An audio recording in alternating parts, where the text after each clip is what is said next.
In a land of apparent plenty, it's hard to imagine how anyone could go hungry. Fruit, vegetables, meat, they're all on sale at this open market in Kuala Lumpur. Yet there are almost 500,000 people living on the poverty line in Malaysia. Mother of 3, Antoinette Davidos Xavier, knows how that feels. She's just started working with a project for single mothers, selling purified water to earn a little extra money. When her 3 kids were all under 18, she used to receive $100 a month in welfare benefits. Now it's just $30.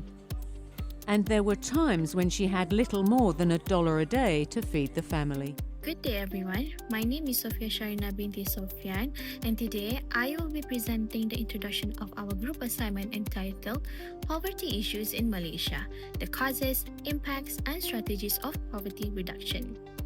Poverty remains one of the most significant socioeconomic challenges in Malaysia. Although this country has experienced substantial economic growth and improved living standards since independence, poverty continues to affect many individuals and families, particularly those living in rural areas and among vulnerable groups. This is important to understand that poverty is not only defined by low income, it also includes limited access to essential services such as education, healthcare, housing, and employment opportunities, all of which are necessary for maintaining a decent quality of life. Over the years, the Malaysian government has implemented various development policies and poverty reduction programs. These initiatives have successfully reduced the national poverty rate.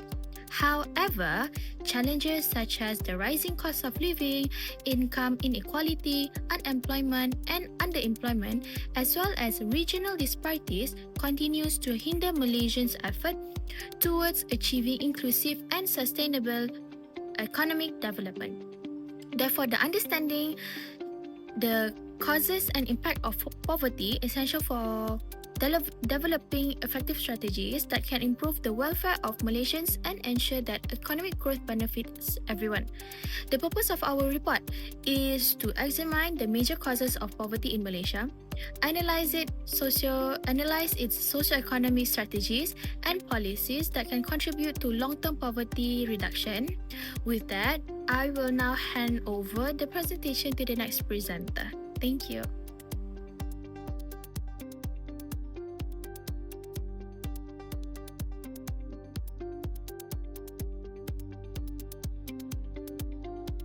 Good day everyone. In this presentation, I will explain the main issues that contribute to poverty in Malaysia. As we all know, poverty remains one of the major challenges in Malaysia. Although the country has achieved economic growth, many people still struggle to afford their basic needs and improve their quality of life. One of the biggest reasons people fall into poverty today is because the cost of living keeps increasing. The prices of food, transportation, housing, healthcare and education have all gone up. Although many people are earning more than before, their salaries are not increasing as fast as their daily expenses. Because of that, many households, especially low-income families, struggle to make ends meet. Some families even have stable jobs but still find it difficult to save money or improve their standard of living. The second issue is rural poverty and regional disparities. Poverty is not the same everywhere in Malaysia. People living in urban areas usually have better access to jobs, schools, hospitals, and public facilities.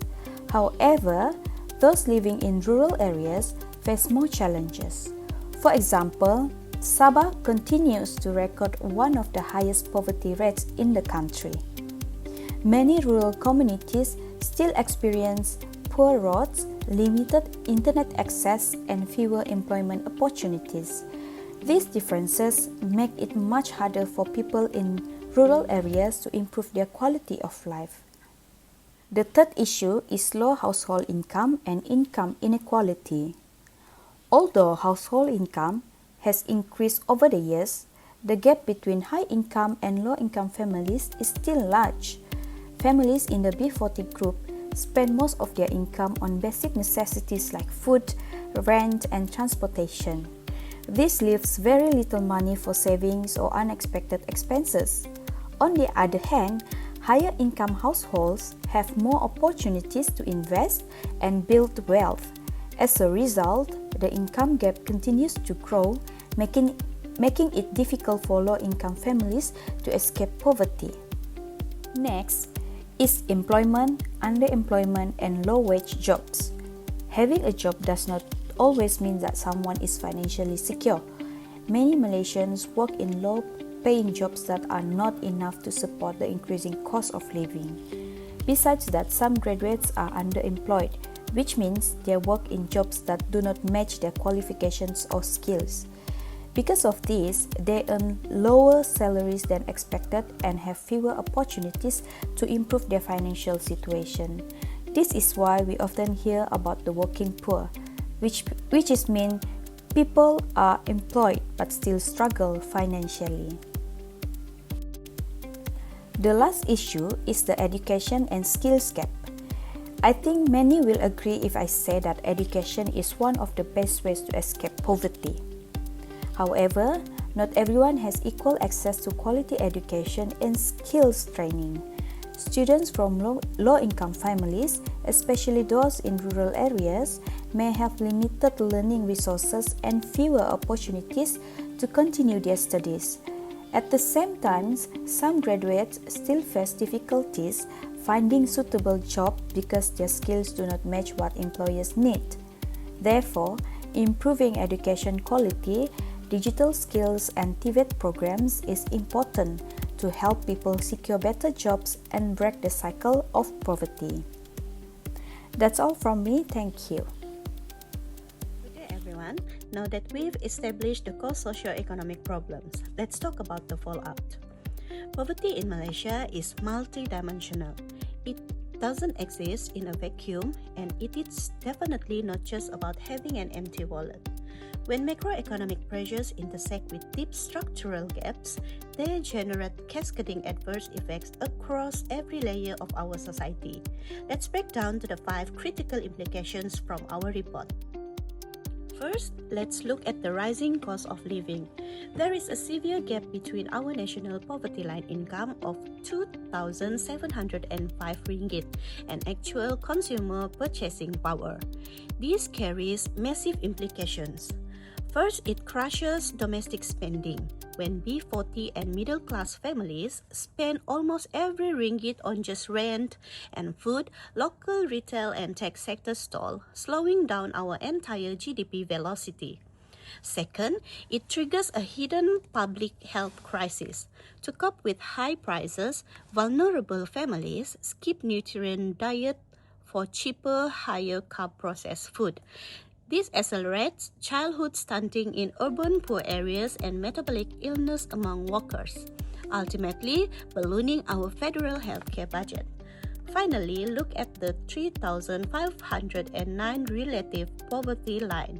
It means a massive segment of our population is near poor, literally just one minor life crisis or inflation shock away from crashing right back into absolute deprivation.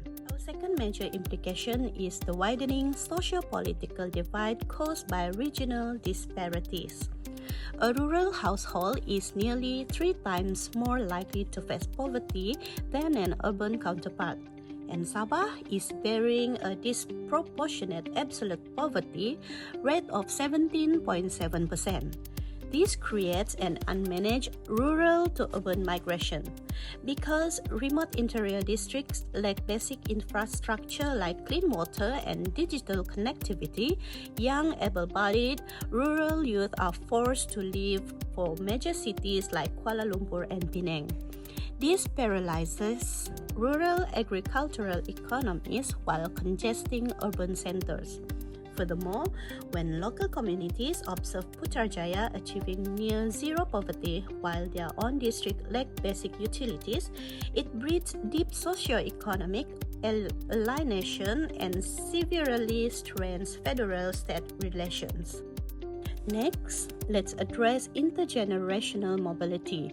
When wealth remains heavily concentrated within the top 20% group, leaving the bottom segments dependent on state aid, the core structures of social mobility break down. This cements a multi-generational poverty trap. High-income families can leverage generational assets and private education to secure elite positions for their children, while B40 households lack the financial cushion to take any entrepreneurial risk. Because of this, the federal government is stuck deploying short-term fiscal bandages like blanket subsidies and direct cash aid. This high recurrent spending act as a fiscal drag, draining valuable financial resources away from long-term capital investments like advanced industrial zoning or digital infrastructure.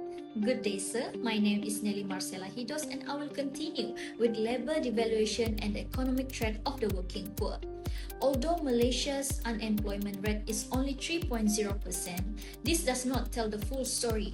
Many people have jobs, but they still struggle to earn enough to support their daily living.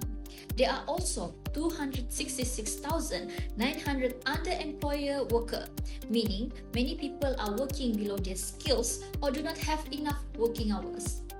The first issue is the growth of the working poor. Today, having a full-time job does not always mean a person can escape poverty. Many people work long hours in sectors such as retail, agriculture, and gig work, but their income is still not enough to cover basic living costs. This can lead to stress, low motivation, and lower productivity at work, increasing dependence on the gig economy. Many young people choose a job like food delivery riders or e-hailing drivers because they provide quick income. However, these jobs often do not offer benefits such as EPF or PERKESO, and there are fewer opportunities for career growth. In the future, many gig workers may face financial difficulty because they have limited retirement saving and social protection. So in conclusion, a low unemployment rate does not always mean a good quality. Malaysia should focus on creating jobs that provide fair wages, better protection, and long-term career opportunities. Next, education plays an important role in preparing people for workforce. However, there is a growing gap between what students learn and what modern industry need. This problem especially affects low-income and rural youth who may not have enough skill to compete in the digital economy. The first issue is the perpetuation of skills mismatch. Today, many third-year graduates struggle to find suitable jobs because they lack important skills such as digital knowledge, technical abilities, and soft skills. As a result, some graduates experience underemployment where they work in jobs that do not match their qualification or potential. This creates a problem because the country invests a lot in education, but the skills of graduates are not fully utilized by industry, especially high-tech sector. Is the digital divide and unequal education opportunity. In today's digital economy, strong digital skills are becoming more important. However, students from rural and low-income families may face challenges such as limited access to laptops, technologies, and stable internet connection. So because of this barrier, they may have fewer opportunities to develop digital skills compared to students from more advantaged backgrounds. This can reduce their chances of getting high-paying jobs in the growing digital sector. So in conclusion, education should not only focus on producing graduates, but also ensure that students have the right skills and equal access to technology. By reducing skill gap and the digital divide, Malaysia can build stronger capital and create more equal economic opportunity. Hello sir, my name is NURUL. I will continue to explain one strategy for poverty reduction in Malaysia, which is strengthening wage policy and controlling the cost of living. So firstly, Malaysia should move from minimum wage to a living wage. where workers need enough income to support their basic needs. A worker who earns a stable income will be able to have manage expenses like rent, food and transportations. The second one is wages should be adjusted according to the inflation and household costs. When the prices of daily necessities increases, salary adjustment can help families maintain their standard of living. Third, targeted subsidies for food, petrol, and transportation should be provided to those who need them most. This can reduce the financial pressure faced by low-income families, especially when monthly expenses become higher. Besides that, improving labor productivity through skill training and industrial upgrading is important. A worker who gains new technical or digital skill may have better chances to get higher paying jobs. Lastly, encouraging automation and digital technology adoption can improve efficiency. It is because companies that use modern technology can increase productivity while creating more skilled job opportunities. Second strategy is reducing regional inequality through balanced development. So firstly, improving rural infrastructure such as roads, electricity, clean water, and internet access can help rural communities get better opportunities. For example, internet access allows students to continue learning online. The second one is creating economic development zones outside the major cities can attract businesses and provide more jobs for local people. Third, tax incentive and grants can encourage companies to invest in rural areas, helping to improve the local economy. Besides that, better access to education and healthcare is important to ensure everyone receives equal services. Mobile clinics and digital learning platforms can also help pupils in remote areas. Last one is enhancing income equality and social protection system. First, cash assistance programs should be improved by using accurate data to ensure support reach the people who need it most. The second one is conditional cash transfer can help families by supporting their children's educations and healthcare needs. For example, financial support can help students continue their studies. The third one is stronger redistribution policy can reduce the income gap and create fair opportunities for everyone. Besides that, progressive taxations allow higher income groups to contribute more towards building a more inclusive society. Lastly, investment in healthcare, education, and affordable housing to improve quality of life. That is all from me. Thank you. To conclude our presentation, our discussion has shown that although Malaysia has achieved a significant economic progress, poverty remains a major challenge that requires continuous attention and long-term solution. As highlighted throughout this presentation, poverty is not simply lack of income. It is also closely linked to limited access to education, healthcare, employment opportunities, housing, and public infrastructure. This factor reduce the quality of life and make it difficult for many families to break out the cycle of poverty. Our report identifies several keys of causes of poverty in Malaysia, including the rising cost of living, rural and regional disparities, low household income and income inequality, underemployment and low-paying jobs, as well as the education and skill gap. These issues are interconnected and continue to affect vulnerabilities communities across the country. To address these challenges, Malaysia needs a comprehensive approach that includes strengthening wage policies, improving social protection programs, expanding access to quality education and skills training, creating better employment opportunities, and promoting balanced regional development. These efforts are essential to ensure that economic growth is inclusive and benefits all Malaysians. In conclusion, reducing poverty is not only an economic objective, but it is also a shared social responsibility. Through collaborations between the government, private sector, and society, Malaysia can build a more inclusive, resilient, and prosperous future where everyone has equal opportunities to their quality of life. Thank you. That is all from us.